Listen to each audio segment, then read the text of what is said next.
Good day. My name is Afrika Mhlophe. This program is called Pressing Matters. We're looking at contemporary and contentious issues from a biblical perspective. We've touched on culture and identity, and in this segment, we want to talk about church and politics. Oh, wow. Interesting one. Church and politics. Sounds like a conflict of issues, but politics come into the church and church comes into politics. The two somehow intersect, but the question is, how should they intersect? At what level? And which one must have preeminence, especially over the life of a believer. In history, we know that Christians got involved in politics, but it's what they did in politics that matter. Christians affected politics both in a negative and a positive way. Politics basically deals with policies or the way of life, governance, legislation.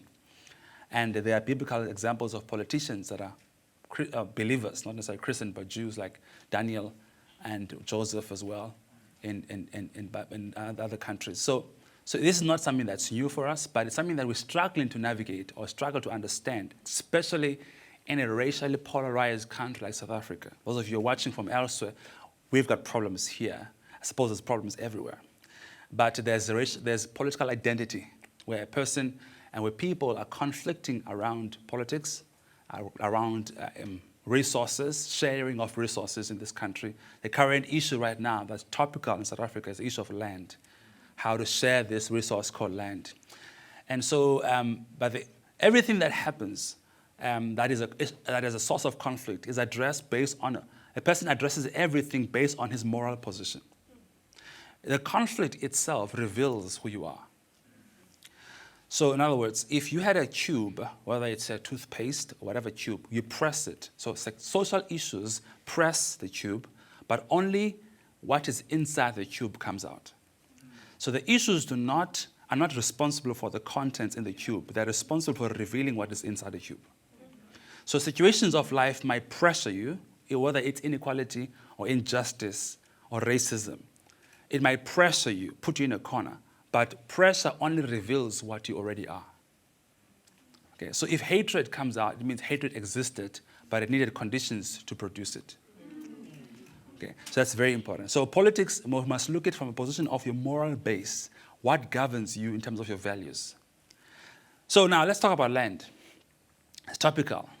It's a contentious issue. We're dealing with contentious issues, right? So in my home, I stay in a suburb. So I'm a suburban. So I stay in a suburb. So I stay in a house. In a suburb, we've got a problem with snakes. So I've seen 2 snakes already, a viper and a boomslang. Those are very poisonous snakes. So one instance I saw a viper and I didn't know what to do with it, and I just walked away and it disappeared. I don't know where it is now. It's somewhere there. So always the people in my home like, is that snake, has it been found? I said, it's never been found. Yo! So like, what? It's like, it's somewhere, So, and the next thing I saw a boomslang, brown boomslang. And by then I knew what to do. I called the snake catcher.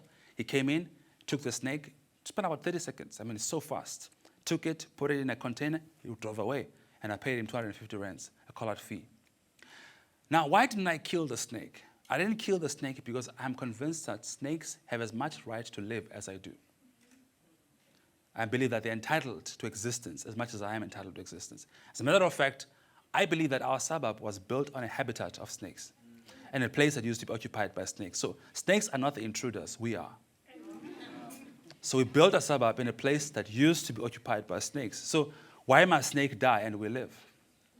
So I believe snakes have a right to live, exist. So, but I cannot coexist with snakes in the same space because we're natural enemies. So I call a snake catcher to take the snake away, to recycle it elsewhere so that it continues to live elsewhere. I cannot uproot my home, destroy it, and make room for snakes. It's not practical.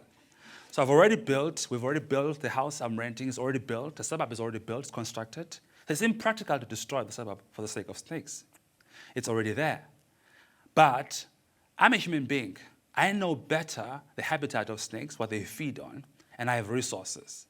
So me, who's better resourced, more knowledgeable, have a higher level of responsibility and obligation to take care of the problem than the snake does. The snake doesn't know anything else but to slither around my garden. I know what can be done for the snake's sake and for my sake. That is relocating the snake to another different place. Okay? That's basically how I understand the land issue.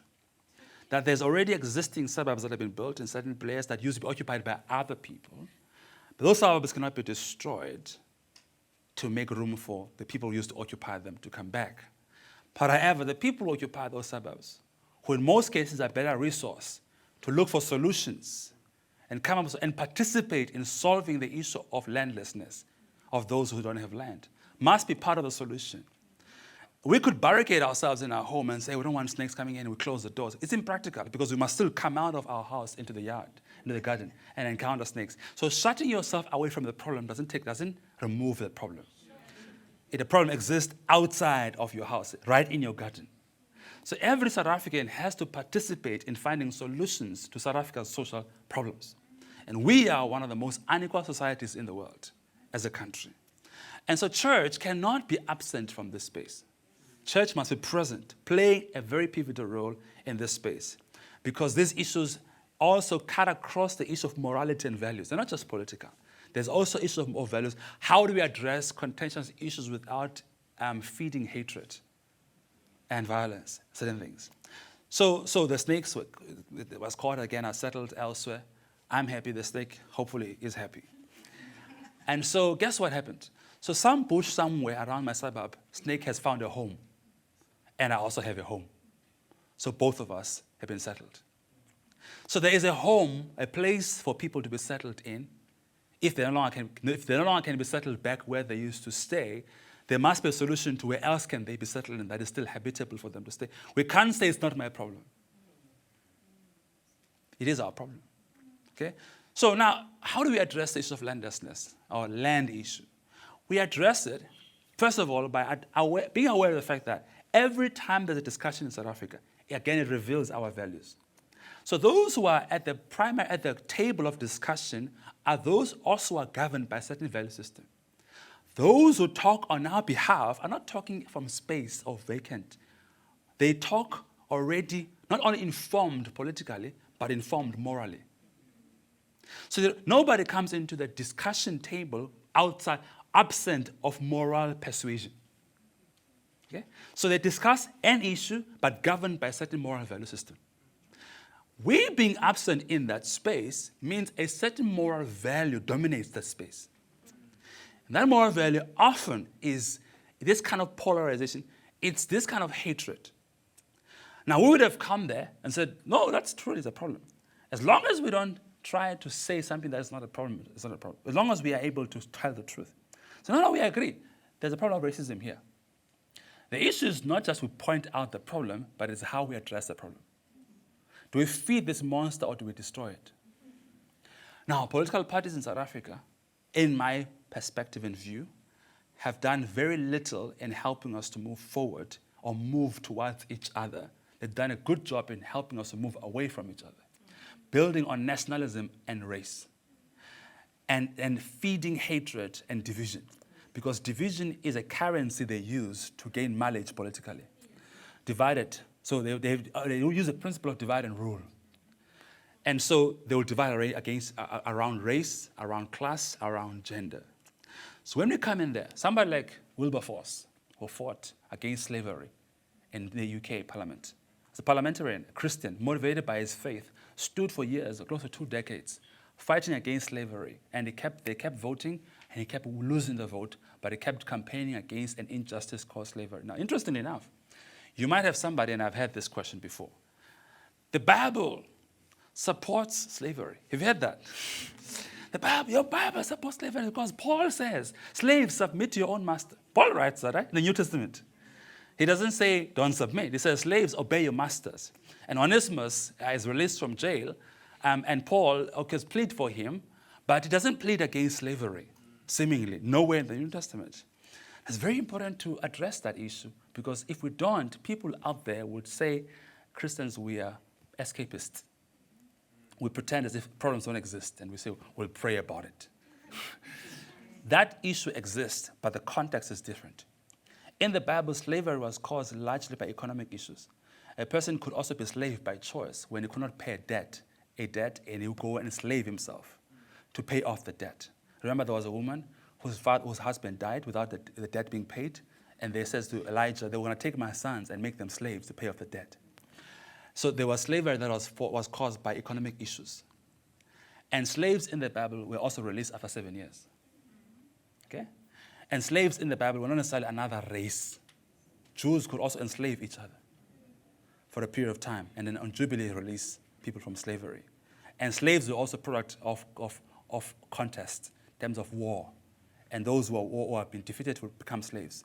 Slaves in our lifetime, in our time which we lived, was caused largely by racial issues, where one race is enslaved to another race. So it's different. The context is different. The method is different. And in the Bible, a slave could also be what is called a love slave. That is a person who's released now from slavery, but chooses to be a slave because he loves to submit and continue to work under his master. So the context is not the same. But we have to understand, however, that the Bible does not speak into a space. It speaks into a context. Jesus came into a time when the Roman Empire was ruling over Jerusalem. So every time the church exists, it exists within a political space. That's why he's asked the question, should we pay tax to Caesar? He says, bring me a coin. He doesn't contradict the political rules, but he puts the rules of God primary, gives them primary focus. In other words, he takes a coin, he says, give me the coin. They give him the coin. He says, give unto Caesar. Whose inscription is on the coin? Caesar's. Okay. Render unto Caesar's what belongs to Caesar, and give to God what belongs to God. What this means is this: the image on the coin is the image of Caesar. He says, then give unto God what belongs to God. The image on you is of God. So you give to Caesar the inscription on the coin. Coin. Give the coin to Caesar because the inscription on the coin is Caesar. Then give to God what belongs to him. And the only inscription on earth that is of God is you. So give you to God. Give coin to Caesar. In other words, what matters is you. Give yourself to God. Give the coin to Caesar. Okay? Because the coin belongs to Caesar. So at some point, there will be conflict between Christianity and faith, but you don't belong to politics. You belong to God. While you are still within a political space, but you belong to God. Let me stop there and open up a time for questions if you've got questions. Those of you watching at home, don't forget you can also ask questions via social media and connect with us on Twitter, on Facebook, on Instagram, and tell us what you're thinking, tell us what your questions are. And those of you who are here on the audience, anybody with a question? The question that I have, Pastor Afrika, is you have, in the issue of land, you have used I would say the scenario of a snake and of a man. What if I argue and say on that sort of example, yes. You have used, you are a man, you are not a snake, and God has given men yes. sort of like to rule over. Yes. And whatever the example that you have cannot really be associated, let me put it in that way, with the issues of men, which is, in this case, South Africans, which are human beings. Yes. Therefore, yes. it doesn't make. Well, again, it's an example. And so by its very nature, example is supposed to reveal something else. So the example itself doesn't have to be the issue. The example is supposed to point to the issue. So I'm using it as an example. Like Jesus would take sheep and children and says, be childlike. He's not saying be children. He's using examples of children or shepherd. Parables are built around examples and stories, but they were meant to reveal a truth. So this example says a snake is in a less advantaged position than the human being. That's the example. So among human beings, there are those who are advantaged, there are those who are less advantaged. So I'm saying those advantaged human beings are better off to be key in bringing solutions for those less advantaged. So certainly, there are no snakes here as South African people. But there are advantaged and disadvantaged people. So those like me who have built a house in a suburb, who are human beings, who can call a snake catcher and pay money, advantaged. They know better the habitat of snakes, what they feed on, how to catch them, How to locate them? So I have to think, therefore, for the snake's sake, because it doesn't know anything else except to slither in my garden. So I'm advantageous, therefore. My position. So therefore, I'm saying those South Africans who are in advantage position should participate in helping those less advantaged to find solutions to the issues. Would you encourage Christians to vote for political parties that are predominantly Christian inclined, or to vote for political parties which stand by policies that augur well with Christians? Yeah. Okay. Wow. First of all, I mean, there are Christian political parties in any part of the world, although I think that it's not the best model of politics. The best model of politics is Christians in politics rather than Christian parties. Segregating Christians into their own corner is not the best thing. Putting Christians everywhere is the best thing. So they become the salt, because if we put Christians alone on themselves, those parties without Christians would continue to perpetuate a secular agenda. Now, in the space of South Africa, where we're not there yet, we're not matured enough as Christians to play our faith out in the open. Yes, there is some justification for that. But it also deals with issues of conscience. Now, or what we vote for. If a person is voting for a house, they might think that party has a better idea of how to get me a house than party X. But if you're voting for values and godliness, and you don't think a political party has your house, you think God is your provider, then nothing of the policies of political parties would influence you if they are contradicting God's word. It depends on your values. Those who vote for material benefits will look at who provides a better promise for material benefits. It doesn't matter if they kill children in abortion or if they support different kinds of sexual orientations. So the issue is, what are we voting for? Until we get to a stage where we stop thinking of man as our provider, we will always vote our needs rather than our values. So when we get to a place we vote our values, vote who we are rather than what we want, it will be difficult for us to vote for 2 million babies to be aborted. It will be very difficult. You will live with a great conflict. So without saying who should vote for, what should vote for, I have always asked myself a question.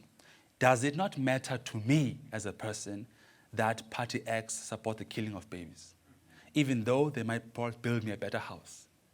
Do I think their house is more important than the life of an unborn child?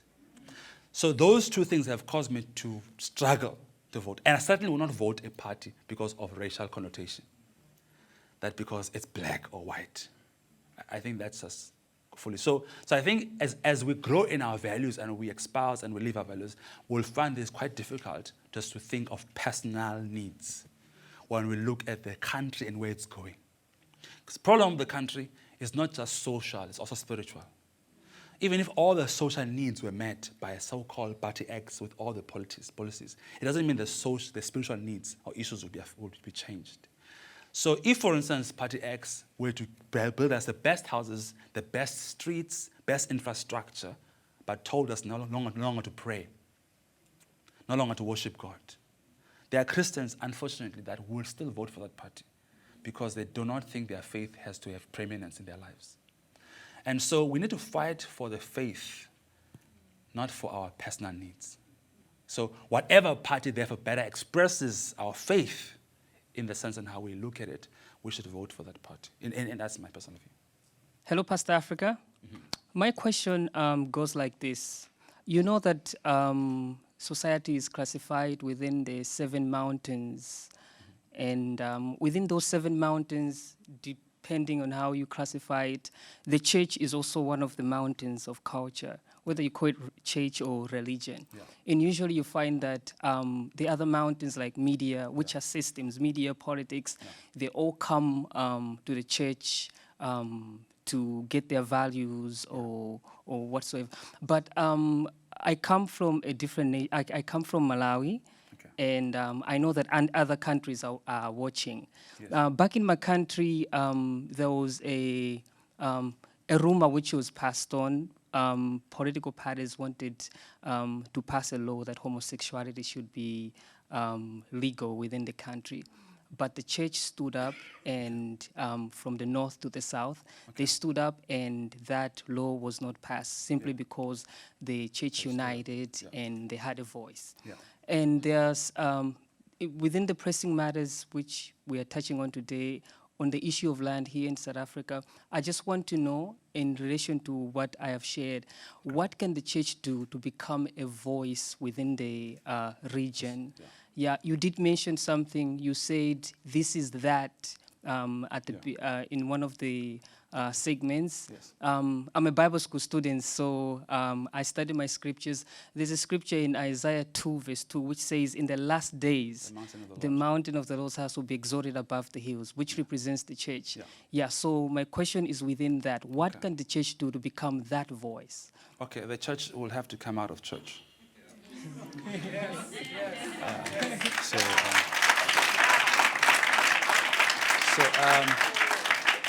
I think we need to understand that the church is not the kingdom. And when Jesus never came to start a religion, he came to start a kingdom. And so we need to pass, the church is a door to the kingdom. We need to pass the door and come into the house. The kingdom is what we are promised. Thine is the kingdom, the glory. Because when you pray, pray that my kingdom come on earth as it is in heaven. So if we're to come out of a place where we stop just parking in the thing called the church, we live in the kingdom. In the kingdom, the king is the one that sets a decree on the laws. We're only subjects in the kingdom. In the kingdom, only the king rules. Subjects don't rule. In a kingdom, there's no big man of God. There's only a big God. That's in the kingdom. In the church, there's different. In a kingdom, what matters is the king and his authority and his reputation, not human beings, not subjects. So if we're governed by kingdom principles, we will then be able to address social issues. We will not focus on denominational inclinations, that my denomination believes this. We will not be focusing on those man-made divisions called denominations and making that the primary focus of our lives rather than the king on the throne being the primary focus. Okay? So on the issue of homosexuality, obviously, the problem in South Africa is that we have prided ourselves in this country as having the most progressive constitution in the world. And we have thought that African nations are backward to the degree that we have even left not only Christian values, but African values also in the name of progress. So we are westernized to the degree we even take the trash from the West and we call it progress. We call it civilization. In reality, there are a lot of values, as I spoke about culture, but there are a lot of good things in culture, especially African culture. And I'm talking about what I know. One of them is respect. One of them is Ubuntu, humanity. The whole thing of considering other people, not just being selfish. Okay? So now, I don't know what you did in Malawi against homosexuality, the law, and I read about it a little bit. But the question is, how do we address it? If we speak against homosexuality in a way that that seems to portray hatred towards homosexual people, then that's wrong. We can address the issue. Unfortunately, when dealing with that kind of an issue, it's always tied to identity. In other words, a person doesn't only see themselves as practicing a certain sexual lifestyle, but as seeing it as who I am. Then when you address that, you seem to be attacking the person because it's all tied to identity. So we need to affirm a person as a person of value. Because people feel that we devalue them because they think that. So we need to first of all accept the person, love the person, embrace the person, and not make their sin higher than other sins. And embrace the person and love the person. I'm talking about true love. I'm not talking about this we love you. No, we're talking about really embracing a person, prepared to hear the person, and understand that many people are struggling with issues we have no idea of. Nobody would have chosen a lifestyle by choice just out of the blue because they thought it's cool when there's so much pressure, opposition, hatred against it. People are really struggling, and we need to have empathy. So it's one thing to win the argument against the law being passed. The question is, what do you do with homosexuals there? Do you drive them out to underground somewhere, into an outcast, into a place of no one wants you? they still need to come to church and be loved and be accepted. But in South Africa, obviously, we do more than that, which is what you were alluding to. We accept them, people of different social orientation, and then not only that, we endorse that lifestyle, and then we promote that lifestyle, and we make it equal to heterosocialism and scripture and Bible and such things. I think that we're taking things too far. It's possible to accept a person without accepting what he does. In fact, one of the posts I did on Facebook, I wrote about love, and I said that love is, to me, the way I understand love. Love is agreeing that God is right by loving a person. So love is about accepting the person, not necessarily accepting what the person does. And so God loves all human beings. When you do love human beings, you simply agree that God is right and you are wrong.